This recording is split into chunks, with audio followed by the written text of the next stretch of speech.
still there? Yes, I just started recording on Zoom. I can't start it on the okay. Okay. Okay.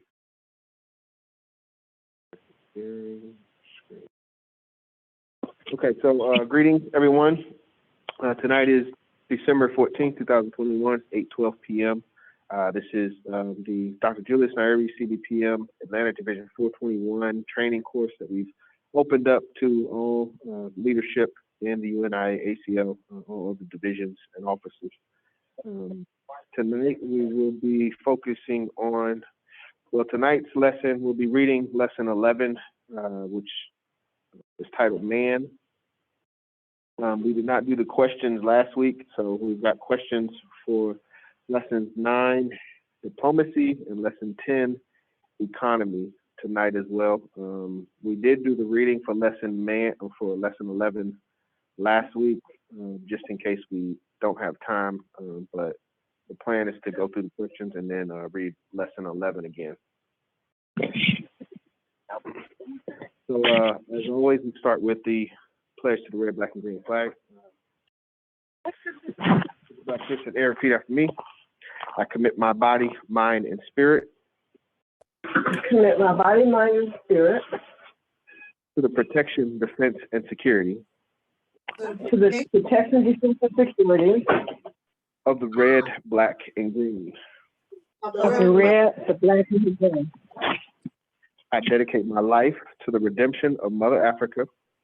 I dedicate my life to the redemption of Mother Africa. And the liberation of her scattered black children. And the liberation of her scattered black children. I accept for myself and my descendants. I accept for myself and my descendants the teachings of universal African nationalism.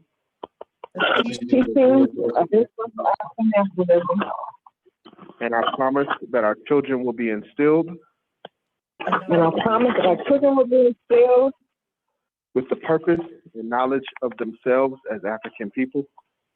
With the purpose and knowledge of themselves as African people. In order that the cause of our struggle.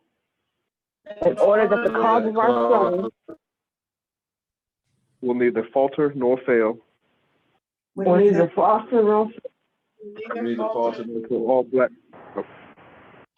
all black people are free and united. Until all black people are free and united. Through one God. One God. One aim. One aim. One destiny. One destiny.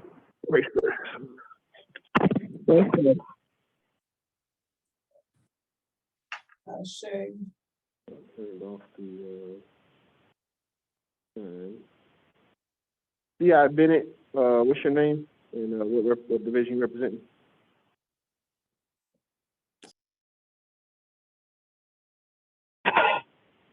C.I. Bennett on the Zoom.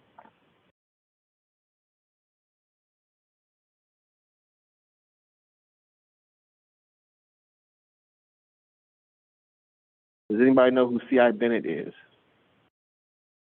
I don't.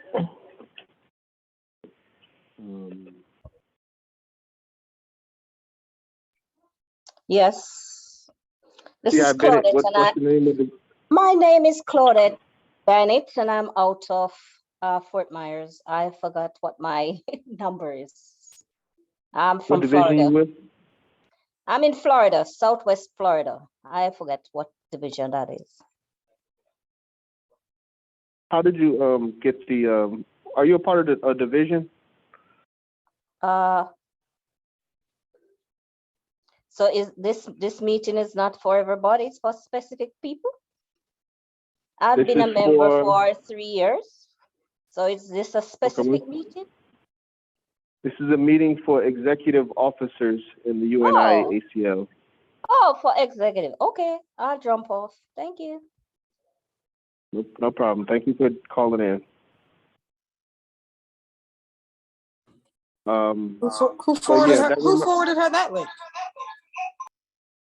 I'm not sure. I mean, we've I've been sending out emails to the Secretary General for the previous weeks, and she shares them with, leadership in the organization. So it's a lot of invitations out there at this point. I really don't know where it would have come from.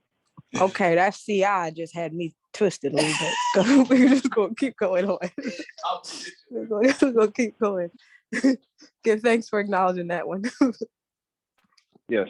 Something I was thinking about, and that was a perfect example of it. But there has to be.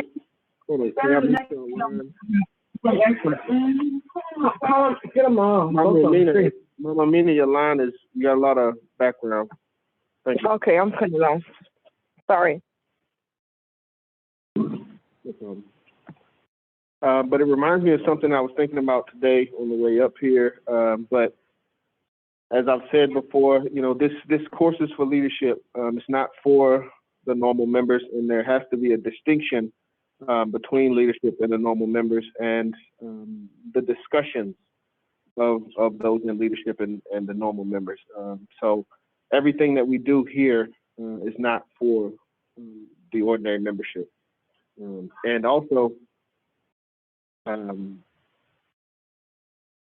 what's understood doesn't have to be explained.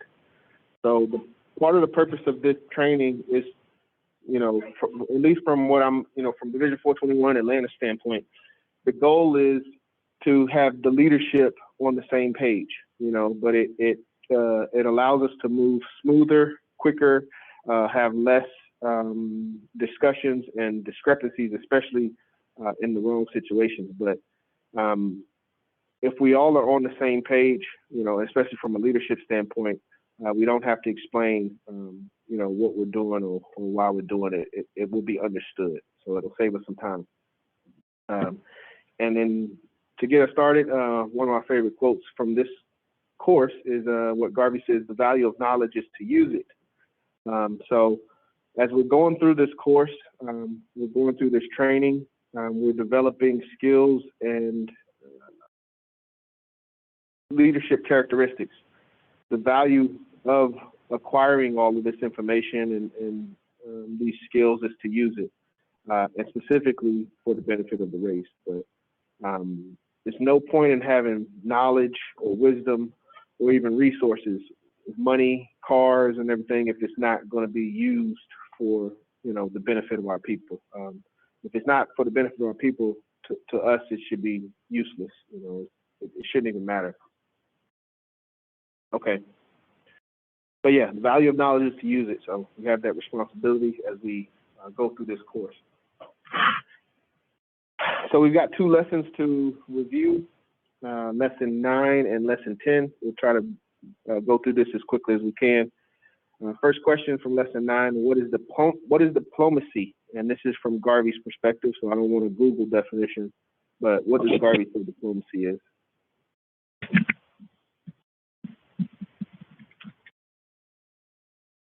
Come on, y'all. With the leadership, we should know, we should be acting out diplomacy. That's part of our role as leadership, is to be diplomats. So we should understand what diplomacy is. And if we don't, we can read the lesson again, but I'm asking you, what is diplomacy from Garvey's perspective?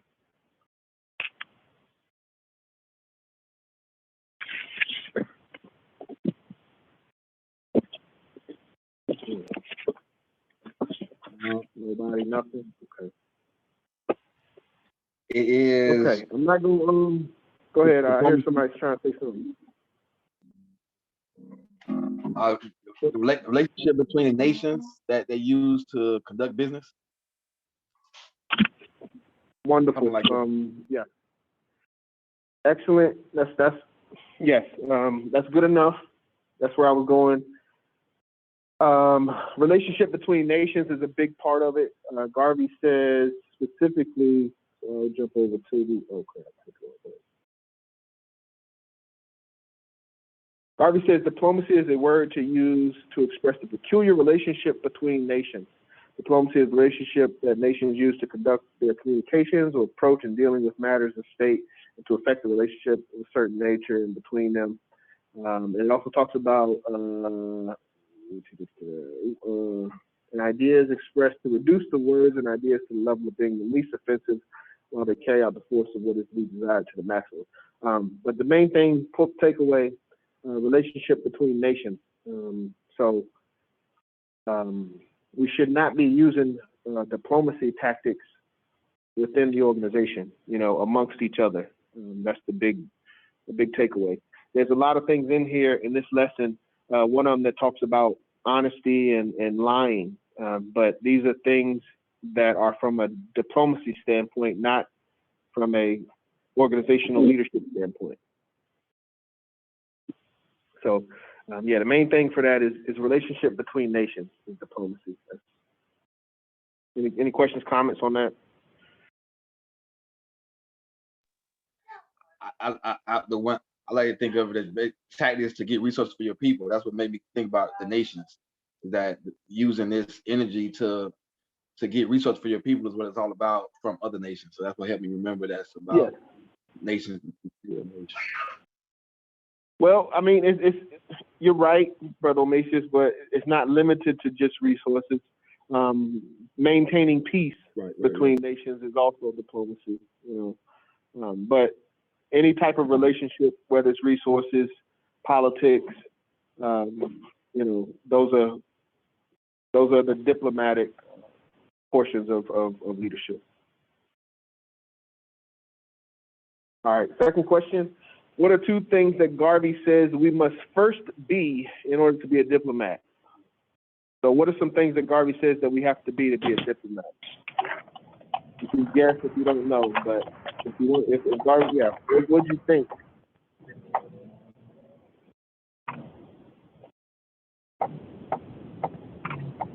Anybody?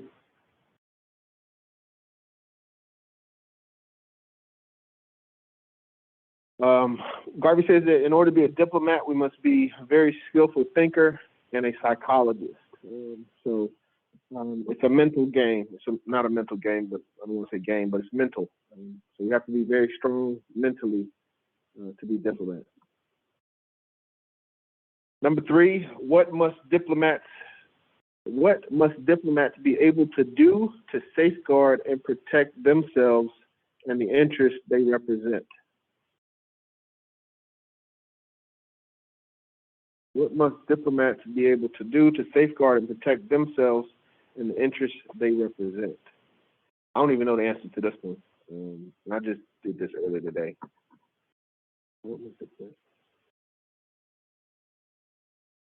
What must diplomats be able to do to safeguard and protect himself and the interests he represents?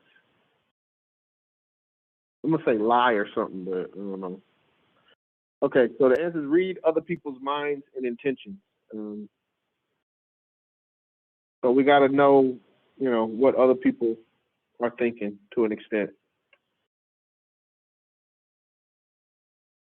Number 4, why must a diplomat always give expressions that carry double meanings?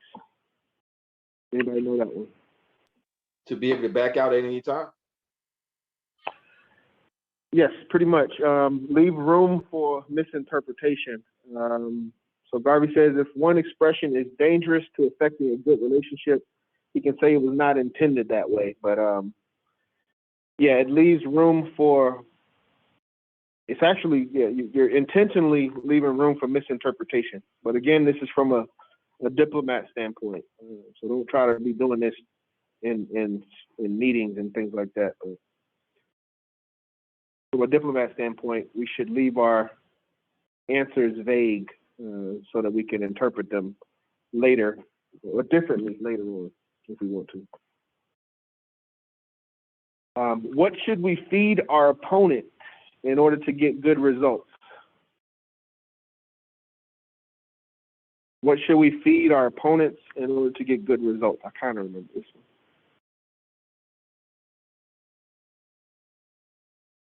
If we're diplomats, we have opponents or enemies, leaders of other nations that don't agree with us. How should we handle these individuals in order to get good results? Like misdirection,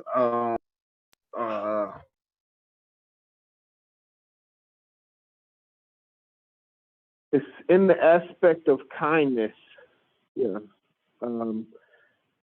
So Garvey says, give them, feed them. Let me go to the text on this one because I use that word feed. That's from the text, page 76.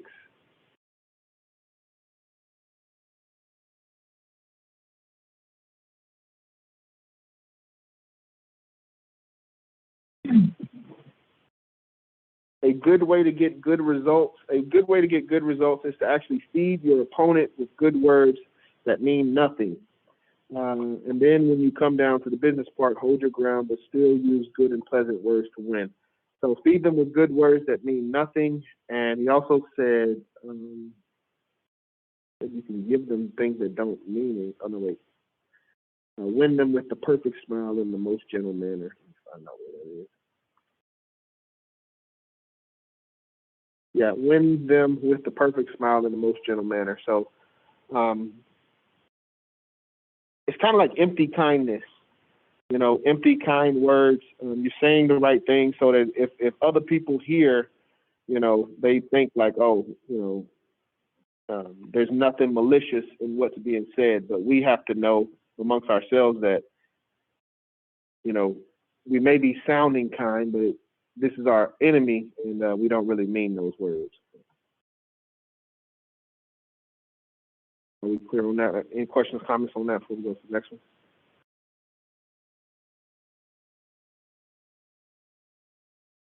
Again, this is in the aspect of diplomacy, so keep that in mind as we go through this. What is said to turn away wrath? And this is, I think, biblical. Kind heart. What's that? I said a kind heart. Kindness, yeah. A kind word, I believe, is what is in the text. But yeah, kind heart, kind word. Kindness turns away wrath. So if we have an enemy, we have an opponent, we must still be kind to them and diplomatic. And that's a part of diplomacy. If a man is going to kill you by threatening you, what does Garvey say that it is best to do? I gotta go to the text on this one. Smile. Smile at him. Yes. Why? You remember why? But yes, you're right. Not verbatim, but I know like kind of what it was saying, but I don't remember like verbatim. Well, yeah. Okay, but yeah, he was saying smile at him to, because you don't really know. He may not really want to kill you. You know. All right, let me just read it. If a man is going to kill you by threatening you, it's best to smile with him before he actually carries out the intention. So as to prevent from doing so by showing him a smile rather than to suggest the gravity of your indignation, which will cause him to think you are going to kill him first. Then he will surely kill you in self-defense. So don't give them any reason, you know, to go through with the act. But Garvey says if it comes down to it, still be kind and smile. Not, you know, that's tough to do, but just from the text. Questions, comments on that?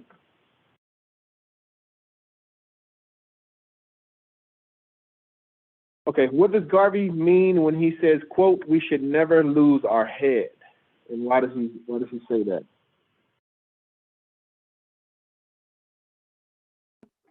When dealing with problems and when dealing with issues, we should never lose our head so that we don't become overly emotional. Pretty much, yeah.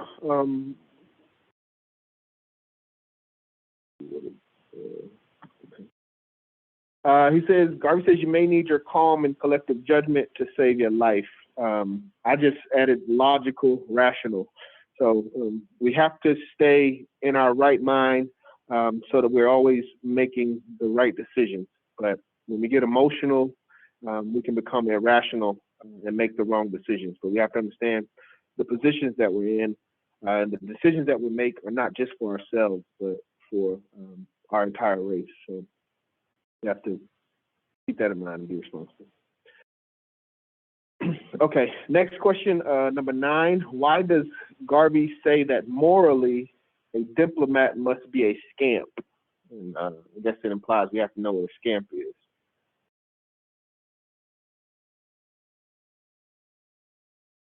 Anybody know this one?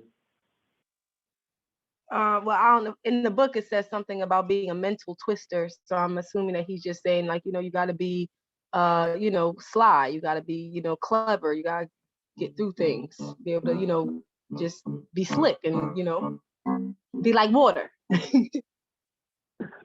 Absolutely, Lady President, Sister K. That was one of the words verbatim. He must be a mental twister.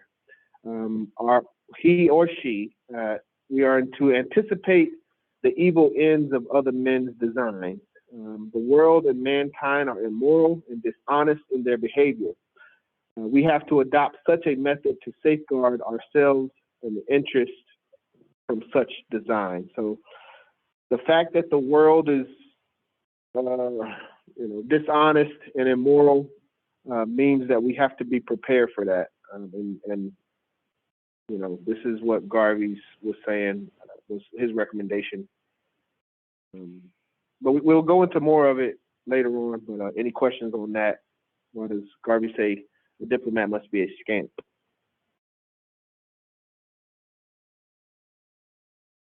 Scamp. Again, this is in diplomacy, so nations dealing with other nations. This is not, we shouldn't be doing this internally in the organization, but externally, we have that right.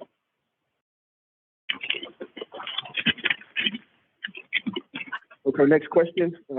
What does Garvey say about truth and lying? And again, this is in regards to diplomacy. What does Garvey say about us telling the truth or us telling a lie? You gotta know when to apply each one. I think. I'm not sure. Yeah. Okay. Anybody else? You got half of it.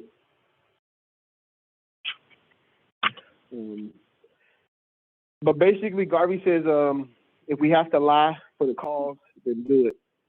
He says, quote, if the truth is going to affect your cause, then never speak of it, but go around it in every kind of ambiguous way to justify your lie to save the cause.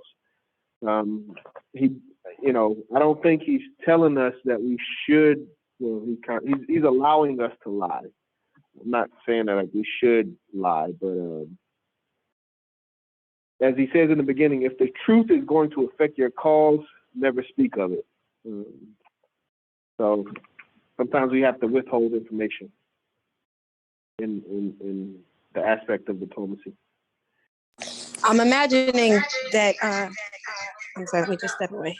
I'm imagining that, just to add some explanation to this, in the sense that most of the time in the United States or wherever there are condensed Black people, but we seem to be the minority. We are already being taken advantage of, and we are already being lied to, abused, and misused. So in the sense that we have to perhaps, tell a lie to keep ourselves safe or keep ourselves sane and keep ourselves protected, then we should do so. So I guess maybe in the criminal system or in education systems where we know we're already at a default because just because of the way that they are mistreating us.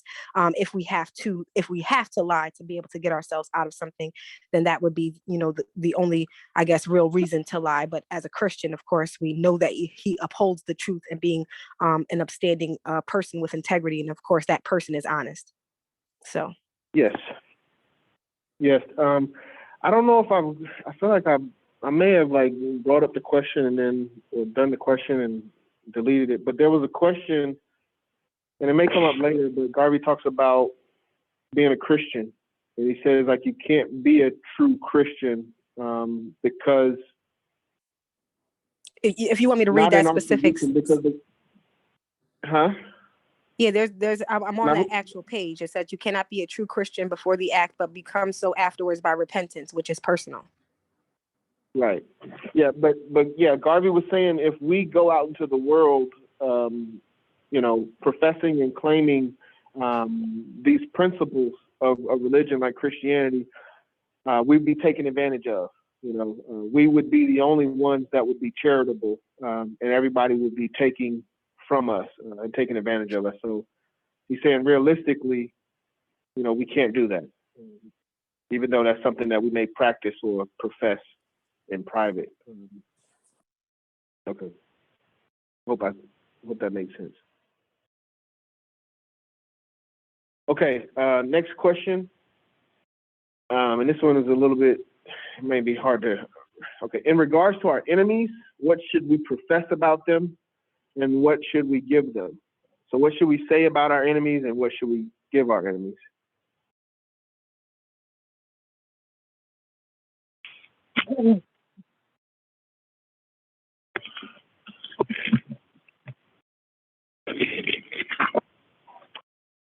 Nobody?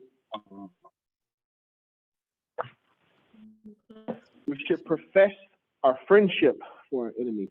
He had a statement where he was using the word, my good friend, Mr. Brown. But if we're in a public space and there's obviously someone from another organization that disagrees with us, we still have to, in that public setting, claim or profess friendship. So, my good friend, Mr. Clarence Thomas or whatever. And then offer your enemy gifts that you can afford to lose. And I thought that was interesting that he said gifts that you can afford to lose, but those are the two things in regards to that. But basically, it's a common theme of friendship, kindness, but that duality of mentality to know that, your actions aren't genuine, to be quite frank. But these are things that we have to do in diplomacy when dealing with other nations. Any questions or comments on that one?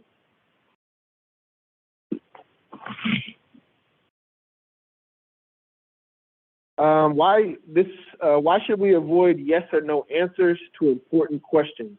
And again, this is in regards to diplomacy. Why should we avoid yes or no answers to important questions? And I think this goes back to the long answer question. You always want to leave a loophole so that you have a way to escape, so you're never found on the wrong side of an issue. Absolutely. Absolutely, yes. Leave yourself a way out. But Garvey says, leave in your remarks or words room for controversy or denial of the meaning. When we say directly yes or no, that locks us in. So, it all, because the person is asking us a question, so they know the question that they're asking us. And once we say yes or no, that can be a gotcha moment. So just be aware of that and be careful of that. Questions, comments on that one?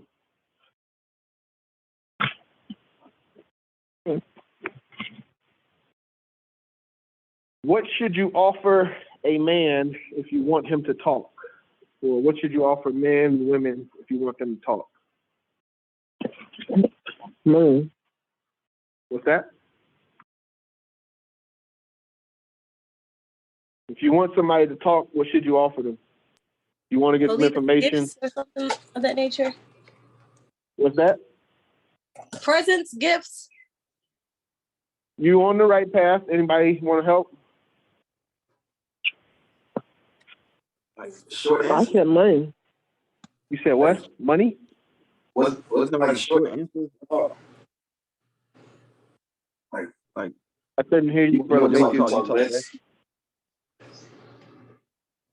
You're a little choppy.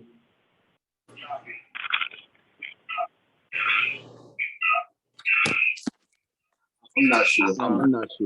I don't know. I know he says to offer gifts, friendship. He just basically saying swoon them, win them over to try, distract them, I suppose. Yes, I mean you were on the right track with gifts. Courtesy is the general word. But Garvey says find out his weakness and cater to that weakness. Whether it could be drink, it could be women, gambling or whatever. find out what his weakness is and cater to that weakness and be courteous. But and last question for lesson 9. Who should have access to valuable diplomacy papers and why?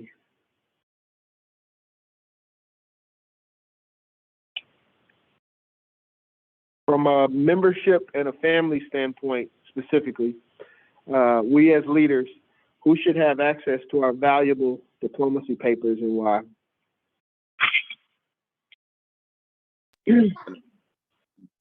The officials or the diplomats of, yeah. Not bad. Anybody else?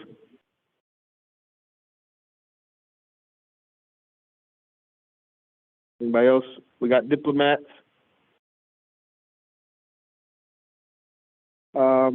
Answer is no one. We should keep them secretly and privately because you don't know who may give you away, even innocently. So this was towards the end of the lesson, and I'll go ahead and read it.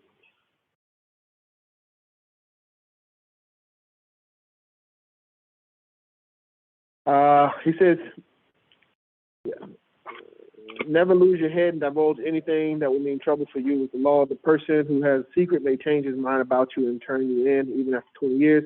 Many people get into trouble without knowing where the trouble comes from. Sometimes it comes right from your own home by talking too much in your home and by the circle of your home not appreciating your position.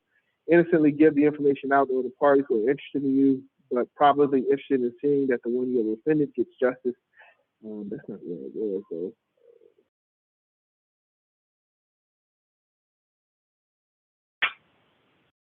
There it is. Never give valuable papers or anything of value to a first acquaintance or a cordial friend or a neighbor to keep.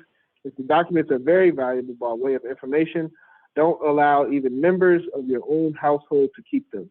Keep them secretly and privately because you don't know who may give you away, even innocently. So from a diplomatic and leadership standpoint, there will be some things that we have to keep private. I mean, there will be some things that we share amongst each other, but there's also things that we will have to keep private for our own safety. And there's some, and Garvey kind of explains it like there may be some things that we say that we don't even realize that we're saying. So the safe bet is to keep things private. And again, we got to understand, I didn't even share the book, did I? But one thing that I thought about earlier this week was this lesson in this course. Is Brother Everett on the line? But Brother Everett mentioned something. He was saying like he's knocking on 50. But I'm not super old, but I'm thinking about the transitions that happen like when you turn 20, 30. Probably when I turn 40, and then when I turn 50, things happen. And I know when 20 and 30, things happen. And this course was written 1937. The course started in September 1937. Anybody know the significance of that time?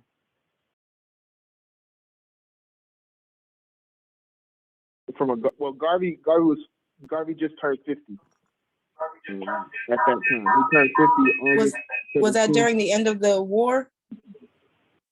No. Well, it was no. It was the Garvey relationship. So Garvey had just turned 50 when he started to give this course, and this is not in the book or anything, but I just personally think that there was a shift in his mentality where he realized, he can't do it all on his own, and he's got to build a class of leadership to carry on the banner. I just wanted y'all to be aware that this course was written or started when Garvey turned 50 years old. So that was a transition in his life.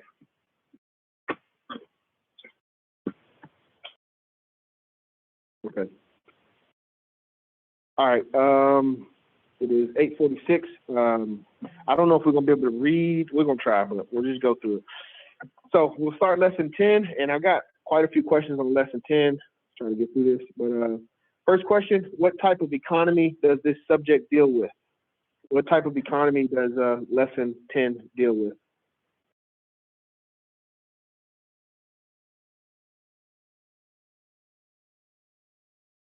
Nobody? All right. Answer is financial economy. Your personal It economy. says that. Say again? Financial What economy. were you thinking? Yes, financial economy is the answer.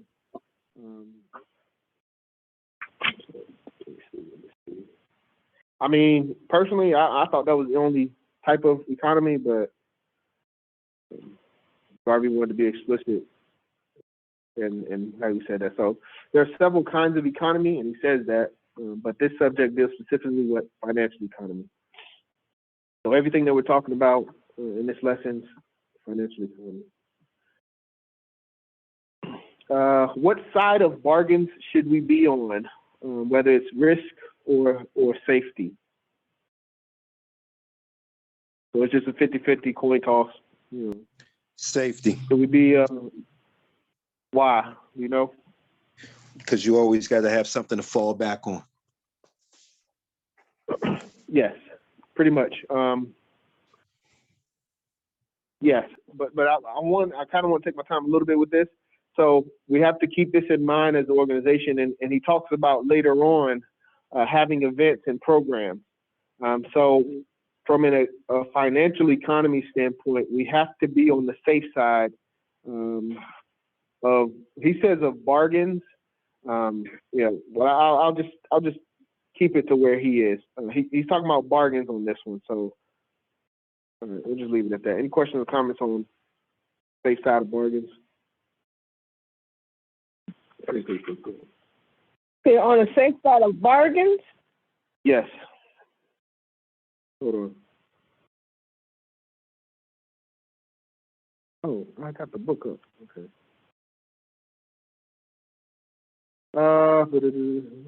He says economy is based upon good and sane judgment. The practice of it is that you must always be on the safe side of your bargains or your dealings. Never exhaust yourself, always have a reserve. Just be on the safe side of bargains. But that'll be the safety part of it, and reserve is a recurring theme. So I just wanted to kind of get that out there.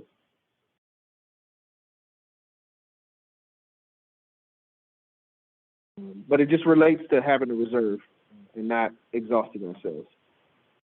Third question, what is something we should always have in regards to economy for safety or security? I think that's the thing. A reserve. Yeah, always have reserve. I think I added this one at the end, but I didn't realize this was after that. But always have a reserve. So repeating themes, we should never deplete our resources. What is the prop of life that pays for all necessities and offers security for all opportunities? What is the prop of life that pays for all necessities and offers security for all opportunities? Money. Cash. Yeah. Dineros. So we, they say money doesn't, I don't know what they say, but we got to have money. Yeah, we got to have money. So let's not, let's just be clear on that. What percentage of our income does Garvey recommend that we save and why? 15%. Huh? 15 to 20. 15 was, it was 15, there was another one. I thought it was 15 to 20. They gave us a range, didn't they? Yeah, 15 to 20%. And again, going back to the reserve, if you spend all you earn, you're on the edge of bankruptcy. So we should always have, well, personally, we should be saving, individually we should be saving, and then organizationally, we should also be saving. I hope that's clear. Everybody clear on that one? That's very important. Okay, number 6, what causes us to become, quote, a slave working for somebody else? Being Black and American. Being Black in America? Interest. I'm just kidding. but that's serious, though. Interest. I don't disagree. But from a economic standpoint, there's something that we do or acquire that Garvey says once we acquire that, we immediately become a slave working for somebody else. Debts or bills. Interest. It was interest, but yeah, I think when I said acquire it, that might have went towards the debt part, but it was interest. The money you pay on interest, the money you pay interest on money you borrow. What? Let me see what this is, page 84. I think I wrote through.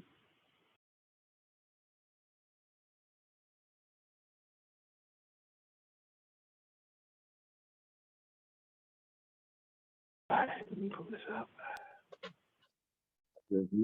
Never borrow on interest from anybody. If you can. Yeah. Go ahead. If you can, then a reasonable time, pay your debt. If you pay your own debts with your own money, you will save the interest for yourself that you pay to others.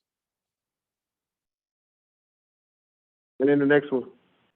The moment you start paying interest to others on money borrowed, you become a slave working for somebody else. It is better to wait until you have the money yourself to do a thing before you borrow it to purchase that thing and pay interest on it. Thank you. So we got to be careful with interest. I know the comment or the suggestion has come up in the past, and even when we talk about the fundraiser for the international headquarters, we talked about taking out loans. But I like the approach that the President General and the High Executive Council is taking. Get as much as we can from our own people. And if at the end of the day, at the very end, if we need a loan, we'll do it. But I like the aspect of trying to avoid taking out a loan and paying interest on a loan. And I want to say, I hope that, locally, I want us to have a similar mentality to where we're not depending upon borrowing money. Questions, comments on that one?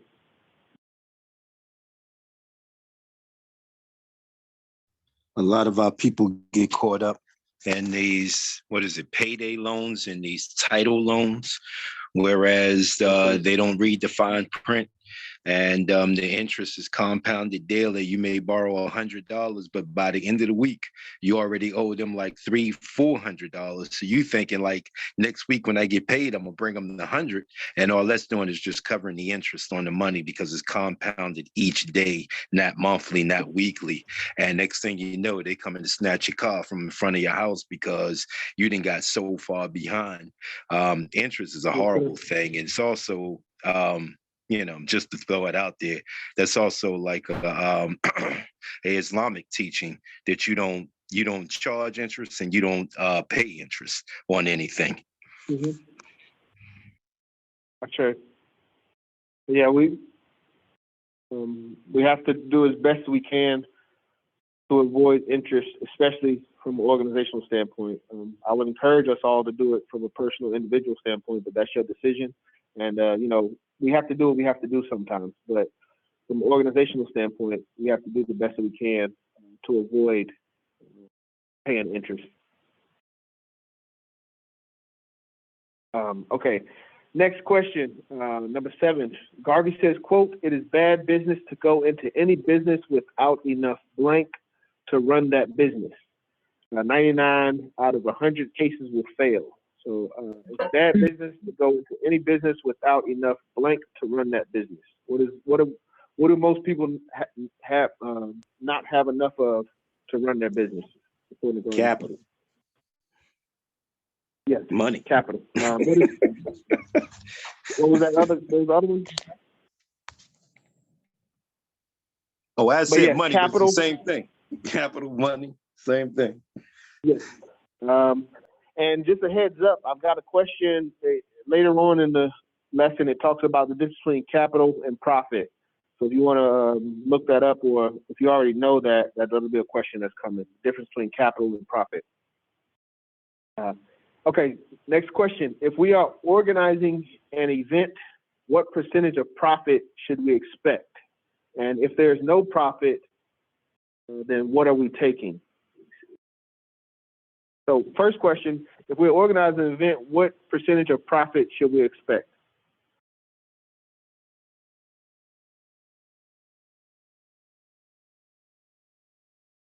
So if we're having an event and we have to spend $1,000, what should we get back at the end? So this is actually going into the capital and profit and revenue, like a little bit of finance and accounting. But if we are organizing an event, what percentage of profit should we expect according to Garvey? 25%. Yes, 25%. If there's no profit, then what are we taking? Oh, okay. If there's no profit, what are we doing? If we can't guarantee the profit, then what are we doing? Taking a risk. Taking a risk, absolutely. If there's no profit, you're taking a risk. And he also says potentially you're wasting time. So we have to be fundamentally sound and have a good accounting on how much we're going to spend on things and how much we expect to get back on these things. And if we don't have a clear path to profit, then we have to understand that either one, we're taking a risk, or two, we could possibly be wasting time. I know we had done like 1 or 2 events where we actually didn't make anything. We had actually spent out, but we did it in the hopes to be able to gain more membership. You know what I mean? It wasn't necessarily an event to garner, you know what I mean, money, you know what I mean, to be able to raise like a profit. We did it to raise our membership and our awareness in certain communities. Would that still be considered a loss?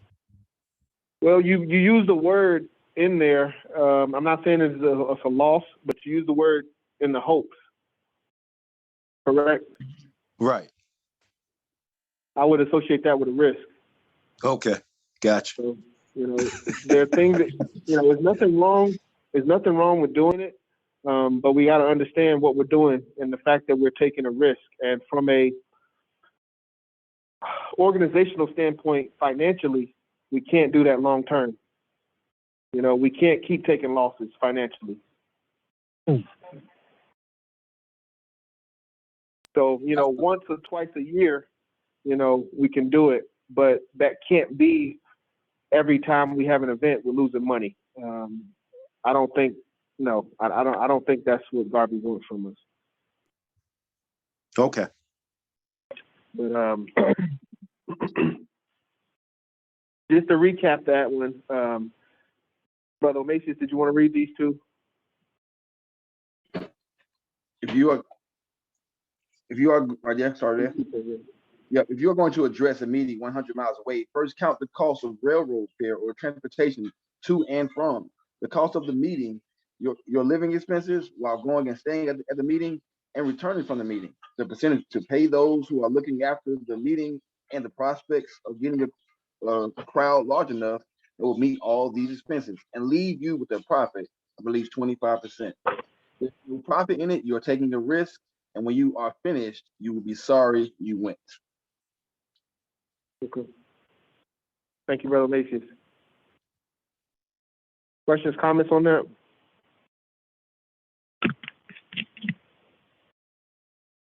But again, there's nothing wrong with taking risks as long as we understand what we're doing, and accept what we're doing. All right, this is a good one here. This one everybody should like. Question number 8: how does a president or representative occupy a position of eminence that calls for the greatest recognition of service rendered.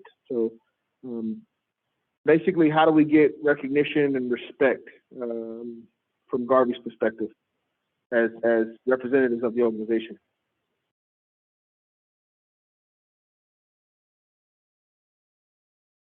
Oh, the right share. Anybody?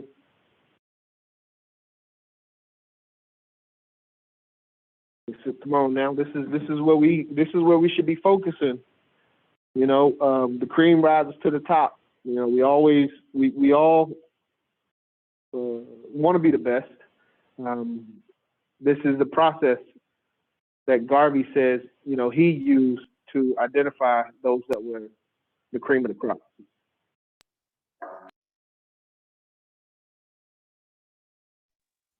Generating profits. There we go. There we go. Got somebody, you know, raising money. So verbatim.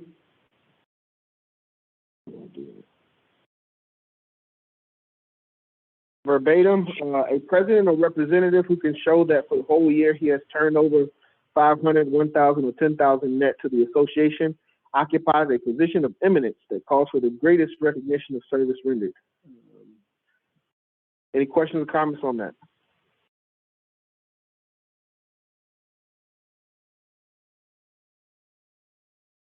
Okay, so we all clear on what we should be doing in order to get recognition and respect, well, at least in Garvey's time. I'm not saying that it still applies.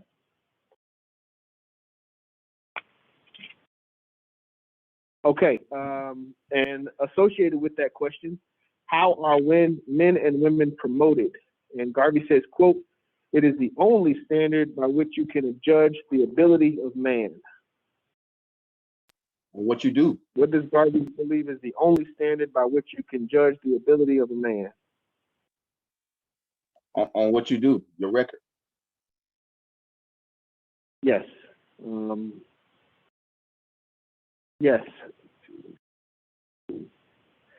Men and women are promoted on, well, this all ties in. This is all the same paragraph, so I'll read it again. President or representative who can show that for a year he or she has turned over 500, 1,000, 10,000 net to the association occupies a position of eminence that calls for the greatest recognition of service rendered. Another president or representative may occupy no such position of recognition because of his failure. So one has failure and one has success. Men and women are promoted on their record. What record are we talking about? Getting money for the people. Their record must be profitable. If their record is that of failure, so the opposite of profit, they remain failures until they can prove otherwise.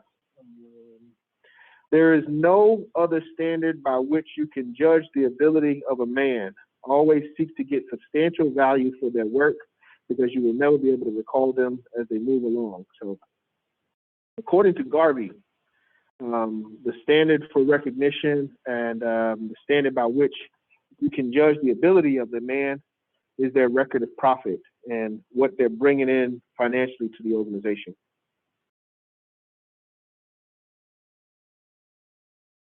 Any questions or comments on that one?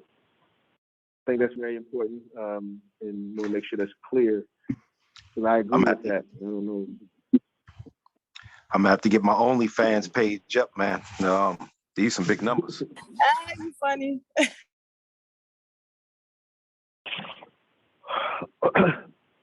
Well,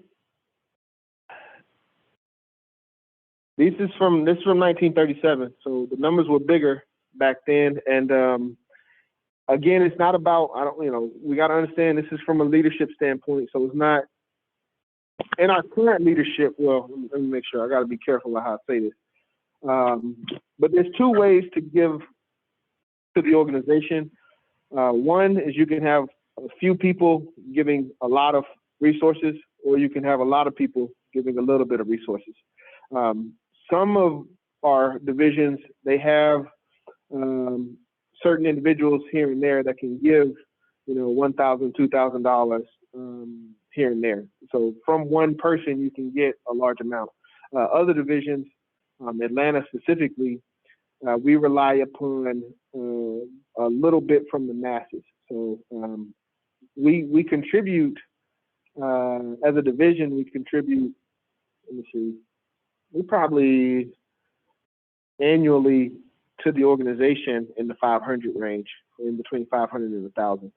But that's member dues from 50 plus individuals throughout the year. So basically my point is, if we don't have the finances ourselves, where we can just drop $10,000, then the alternative is that we recruit 10,000 members, or do the best that we can to recruit 10,000 members that are actively paying dues. But both ways will reflect your own personal record.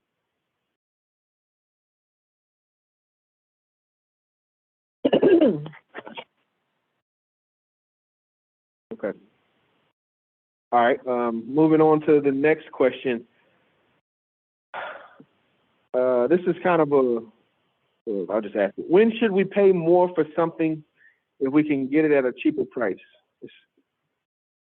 I know it sounds weird, but it was something in there, and I just want to make sure we were clear on it. When should we pay more for something if we can get it at a cheaper price? I just remember him saying something about just like go shop around first, because it may be somewhere, down the street that have it cheaper, and if you can't find it, then so. Yes, that was definitely associated with this. I'll just show it. Basically, I mean, it was just a point to say, he was saying if you have money to throw away.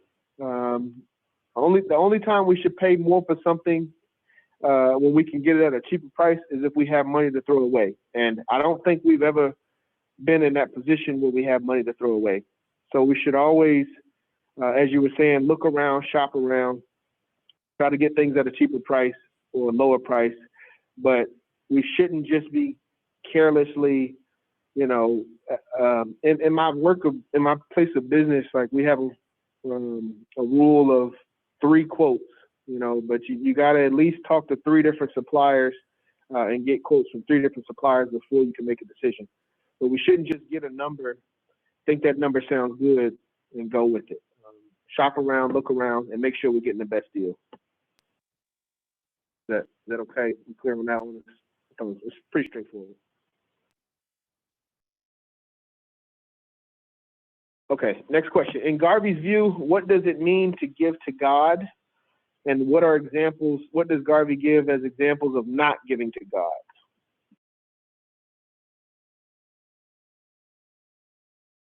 What does it mean? What's the difference again? In Garvey's view, what does it mean to give to God? That's the first one. And then the second half is he gave a couple examples of what it means of not giving to God. So what does it mean to give to God, and what were the examples Garvey gave of not giving to God?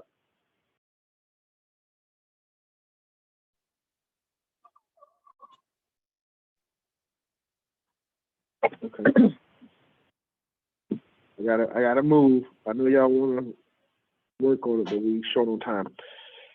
So Garvey says, to give to God is to help carry on social service work, to help the poor, to rescue children is giving to God. And then he said examples of not giving to God is to send a man touring around the world, giving a man more worldly goods is not giving to God. So you'll see some people professing that, give me money so I can go over here and do this and talk to these people. Garvey says that's not giving to God. If you want to give to God, help carry out social service work, help the poor, help the children. That's giving to God. Questions, comments?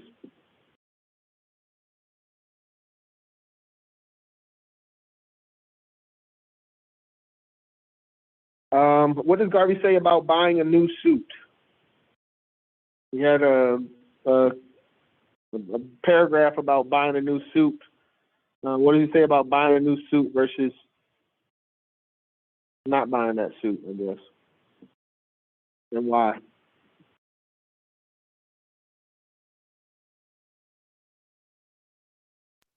Not sure. Okay. Appreciate it. Appreciate the honesty. He says, if nothing is wrong with your suit of clothes, don't buy a new one. All it may need is attention, and so with everything. So we shouldn't, as leaders, as organizers, we shouldn't just be quick to spend money just because we have it or just because we want something. He says you may badly need the money later. When trouble comes, you can run with your money, but you can't. You may not be able to carry all the things. So do the best that we can to maintain what we have. Be frugal, and try to, again, going back to that aspect of reserve. You know, keep your money, keep your cash in reserve. If you really, really need it, you know, you'll have the money to get it. But if we're just constantly getting things because we think we need them, then we won't have the money when we need the money. Questions, comments on that one?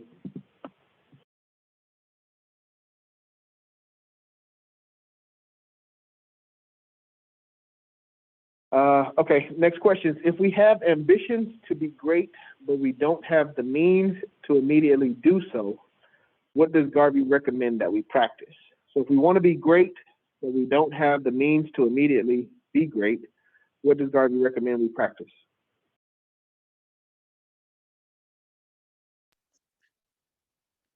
Rigid thrift in your current position. Yes. Saving as much as you can. Rigid, yes, you got the book open. Rigid thrift by saving as much as you can so that you will be able to change your position to reach your objective. That's a good thing. No, that's what we want. We read it together as a group. I expect everybody to read over it throughout the week. But when it comes time for the questions, yeah, pull that thing out, open that thing up, you know, and follow along. But some of these questions, I wrote the questions today, and I still kind of get stumped on like what the answer is. But if we have ambitions to be great, but we don't have the means to immediately do so, we should be saving money as much as we can, basically, and waiting for that opportunity to reach our objectives. Any questions or comments?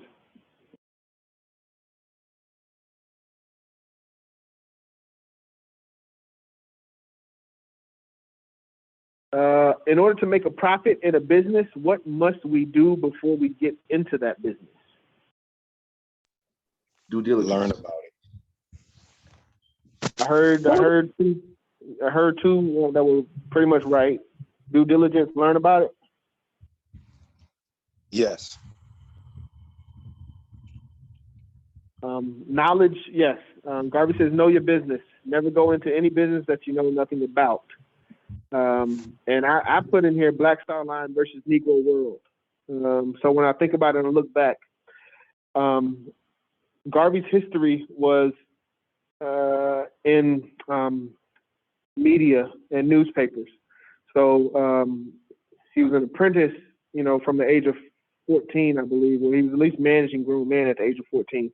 But he was very well versed when it came to the newspaper versus his endeavors in the Black Star Line. He didn't really know a lot about steamships, and he relied upon others. But when we look at successes and failures in these two endeavors, I think this is, for me, this is part of where Garvey's comment comes from, because he didn't have a lot of experience in in steamships, and the Black Star Line eventually failed, whereas the Negro World, you know, that was his base, and that, you know, never really had any issues there other than, you know, discrimination and nations not wanting that paper to be there. But those were my comments in regards to what I thought Garvey was trying to relay there. Any questions, comments on that?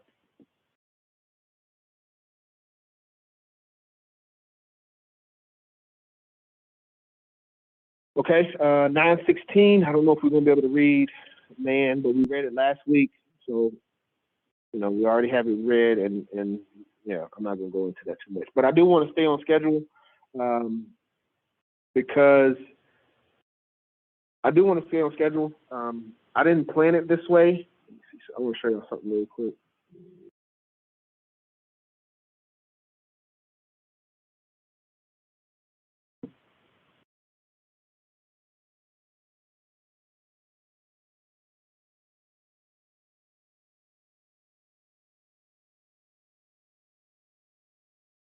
Y'all have been with me and with us as we've gone through this course and from the beginning to where we are now. But I didn't plan this, but we will go over lesson 22 on February 22nd, 2022. And if we keep the schedule the way it is right now and maintain this pace, and that's the 5-year plan of the UNIA. So I'm big on numbers and, things aligning and coincidences. But we didn't plan for this to line up like this. But for me, that kind of lets me know. I feel like that's kind of reaffirmation. We're on the right path and in the right space and time. Basically, I want to stay on track from a schedule standpoint. Is somebody gonna say something on that? All right. I Question appreciate 15. that schedule. I'm cool with that. I'm also in alignment with the numbers, so that works well with me. Thank you. We'll do our best to stay on track. We're not gonna get into it. We had some trouble today, and I'm doing the presentation from work right now, but priorities, right? Next question. What is the difference between profit of a business and the capital of a business? What's the difference between profit and capital? Capital is what you need to run the business. The profit is what you make off of it. Yes.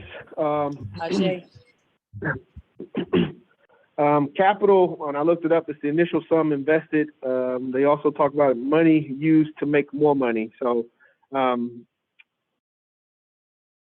then profits is total revenue minus total invested. An example would be if we spend $100 on flag material. Well, when we spent $100 to make flags, and we sold all those flags, and we came back with $150. The profit would be the $50. So it would be 150 minus the 150 of total revenue minus the 100 of capital would be your profit.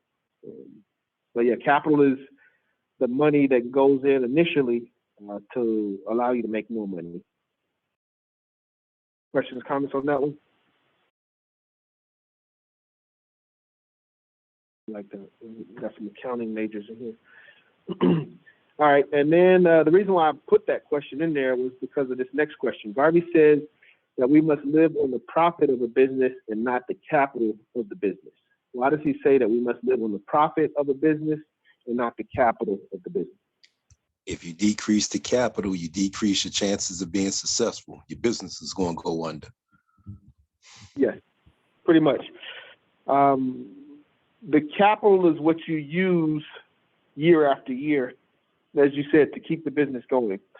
Garvey says, and he says, quote, the time may come when you have to live on the capital. So the time may come where you're not able to make as much profit as you were in the past, and you'll have to dip into the capital. But if you constantly dip it into your capital, then you reduce your ability to make profits because you have less capital. So, any questions or comments on that one? I think you got some good business-minded individuals in here. All right, next question, 17 of 20. Why does Garvey, and this is an important question, why does Garvey recommend we keep a good relationship with the government? And why is it important to keep a good relationship with the government? How does Garvey recommend we keep a good, wait, hold on, let me just read it again because I feel like I stumbled. How does Garvey recommend we keep a good relationship with the government, and why is it important to keep a good relationship with the government? So how first, and then why? How do we keep a good relationship? How part, but the why part is because they have the ability to shut you down. Absolutely. Yes, correct. They can, we are in their jurisdiction. We are behind enemy lines. We have to keep that in mind. And anytime they feel that what we're doing is inappropriate or we're just going too far, they can shut us down at any moment. And they have the rights and abilities and the power basically to do that. We have to be aware of that. So that's why it is important. That's why it's important to keep a good relationship with the government, to keep the organization alive. And how do we keep a good relationship with the government? By reassuring that nothing you're doing is that everything you're doing is keeping it important with the law. Right. Like, we're not breaking the law. That's one. What else? Anything else? Well, I guess I was gonna say, but it still goes along with respecting the law, just respecting the rules and everything, and just trying to follow, flow within the law. And the riots. don't start up riots. Don't start up anything that goes against the government that's going to bring negative attention to you. Yeah. That goes back to like some of like the mother lessons. Yes, absolutely. Let me. I think it'd be best to pull it from the book because it's so long. It says here, let the communists fight their own battles. Let other people carry on their own discord. Have nothing to do with them. The more they carry on discord, you keep away from it. The better it will be for you, because by keeping your head, you will be able to see more clearly and get an advantage. Never let the government put you on defense. It will create a prejudice against you. Yes, that's where I was going. That's really. Oh crap, but. So yeah, brother, summarize that eloquently. I don't think there's anything I can say. Are we clear on that? How to keep a good? Oh, he also said, take immediate steps to counteract statements of prejudice and reassure the government that you have no intentions of doing anything illegal. But if someone says that the UNIA had a certain opinion about the government, and that's untrue, we must take immediate steps to counteract those statements. So that's another way we keep a good relationship with the government. Any questions or comments on that one? I think it's very important.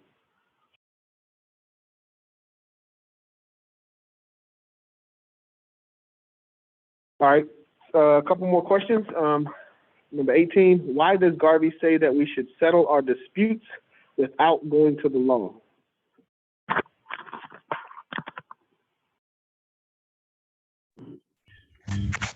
He said it was expensive, right, Brother John? Expensive. That was one answer, yes, it's expensive. Is that the first one? And yeah, lawsuit is expensive and uncertain, correct.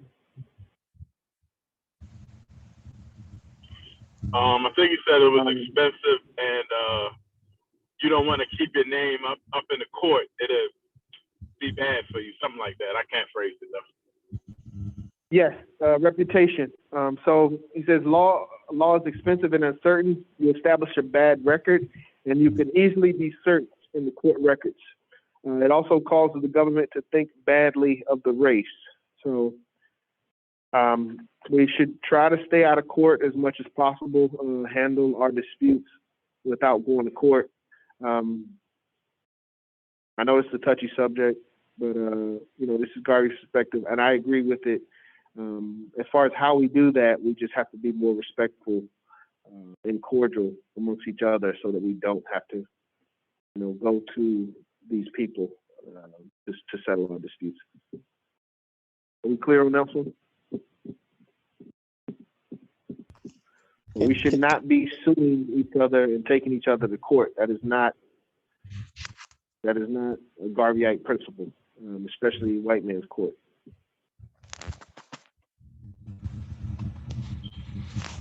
Okay, can I give last two questions?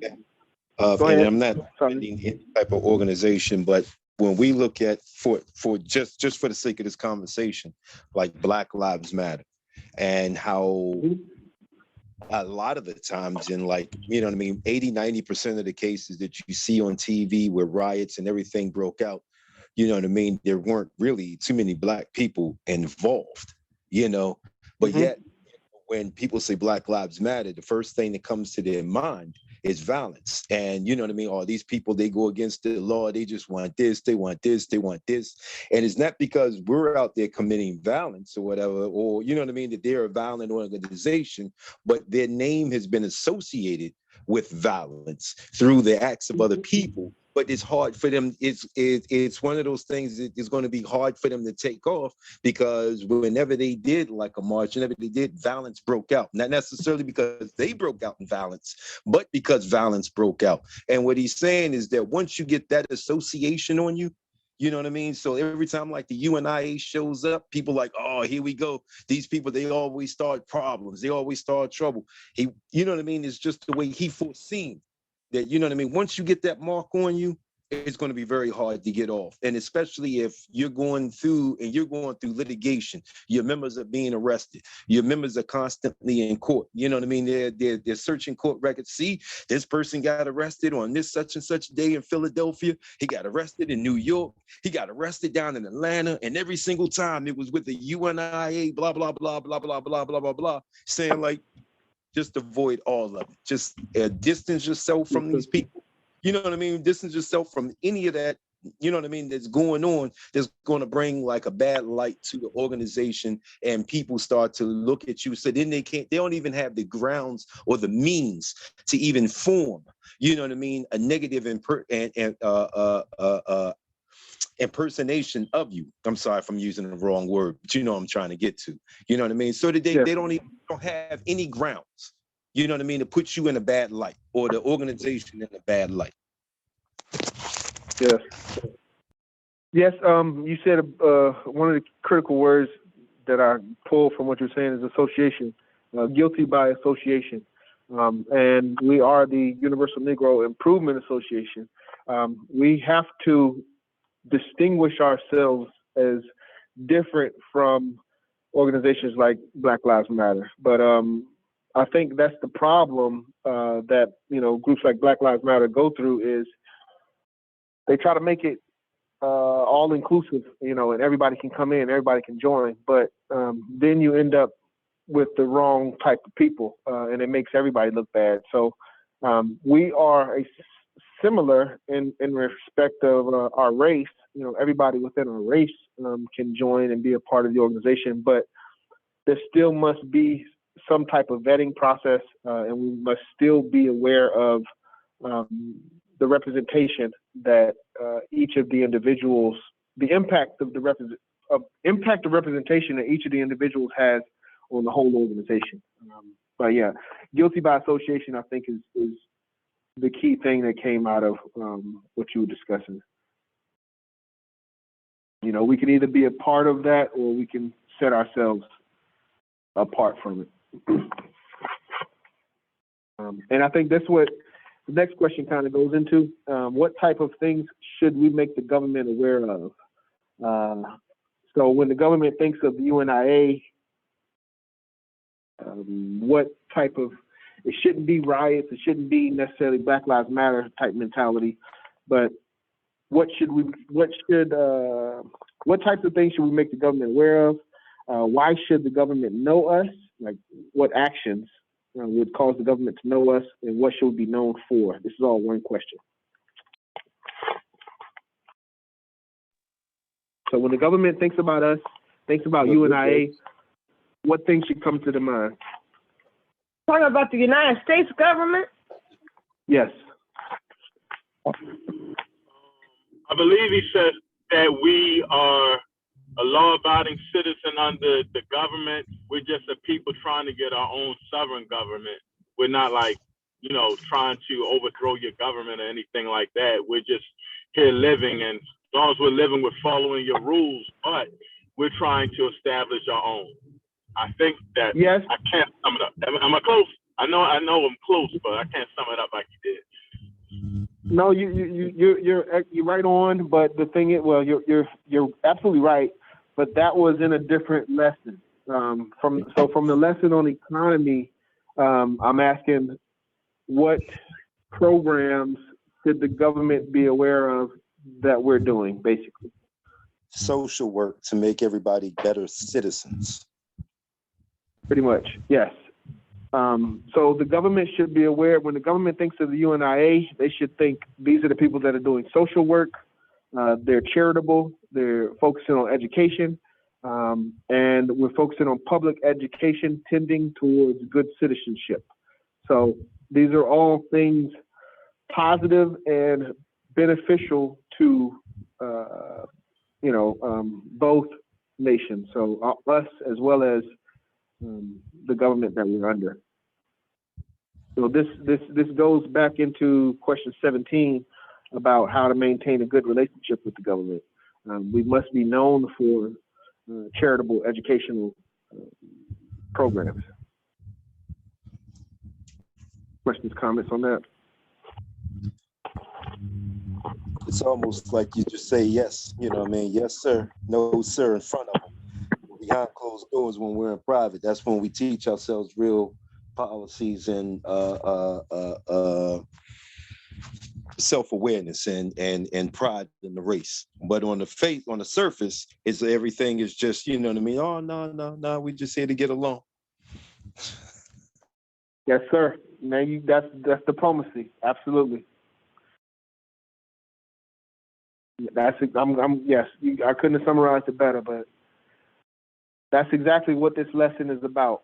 Being that mental twister, being a scamp, having a objective, but your mannerisms may not be in line with that. You're showing politeness, kindness, but in the back of your mind, you're thinking, independence. So in conjunction with the summary you gave, my brother, it leads us into our last question. So you said there's certain things we should know and certain things we should keep private. So what information does Garvey say that we should keep, quote, private like the Jews? Race first. Racial education. Yes. Say again? Say again, I'm sorry. He said racial education. Yep. Absolutely. Yeah. So the government should be aware of charitable work, educational work, good citizenship. But when it comes to racial education, that's completely private. They shouldn't know, they may have an idea that we're doing it, but they shouldn't know that we're doing it, and they definitely shouldn't know what the curriculum is. So that completes lessons 9 and 10. We write at 9:34, so I don't think we have time to read lesson 11 tonight. But again, we did read it last week for those that were here. Those that were not, please read that lesson over the week. And next Tuesday, we should be back on track where we got the questions for one lesson, and then we're able to read the following lesson. Now, make a statement, Brother John. Isn't, I guess, maybe the last portion of the lesson, of lesson 10, I don't want to specifically say contradictory, but I guess maybe isn't it sort of like out of the windows, so because the book was published and the lessons were published anyway, and it's free to the public at this point? What do you mean? I'm sorry. Well, you were saying that we should keep, a matter of diplomacy in our racial education, that we should keep that private. But our racial education is very, very, very public at this point in time, and not specifically within the UNIA, but just within all Africans that are attempting to educate themselves about their race and about their greatness. There really isn't much privacy in that anymore. We're very public and blatant about that. No? I agree with I understand what you're saying. From a curriculum standpoint, yes. So this book is out there. It's published. The 22 lessons are written, and anybody can get the book and read that information. So from that aspect, it is public. However, We still have, this group that we have right now is a form of an institution. It's not a building, but an institution. Institution doesn't have to be a building. When we come together, and even though, you know, we're on Zoom and conference calls, so they can kind of, I mean, you can argue that that's not private, but this group is a private lesson. We had to dismiss, you know, somebody when they first called in. The curriculum can be public, but the actual information, the actual discussion, the back and forth, the deliberation, the level of understanding, the actual that's course. private. Yes, Okay. and also this course says there's 22 written lessons and 20 unwritten lessons. So, you know, the public knowledge that there's 20 unwritten lessons is out there, but will any, you know, non-African be able to get access to that information? No. You know, so it's a balance. If that answers your question. So some information will be public, but as we go through the information and we have our meetings and we come together, that's private. Okay, thank you so much, Brother John. Not a problem. Thank you, Lady President. We are 3 minutes over on time. Does anybody have any questions, comments, or anything before we move to close? You're doing a fabulous job, Brother John. Thank you. Thank you, my brother. I appreciate it. Okay. So we're getting ready to close out. I don't want to hold y'all too long. I'm at work. I'm supposed to be working. I get some stuff done. But yeah, this is our course. This is for the leadership of the UNIA-ACL. This is for those that are here after Garvey to carry on his legacy and to do the best that we can to honor that legacy. So I want us to keep that in mind and understand the position that we've accepted. It's a small group, but as it should be and as it has been in the past, the cream always rises to the top, but there's always going to be less than, you know, the whole. So the tip of the spear is always a small group. With that, we'll close out. Say the motto of the organization. Repeat after me. One God. One God. One aim. One aim. One destiny. One destiny. Africa for the Africans. Africa for the Africans. Those at home and those abroad. Those at home and those abroad. Thanks for standing. Go in peace. Have a blessed week. Yes, sir.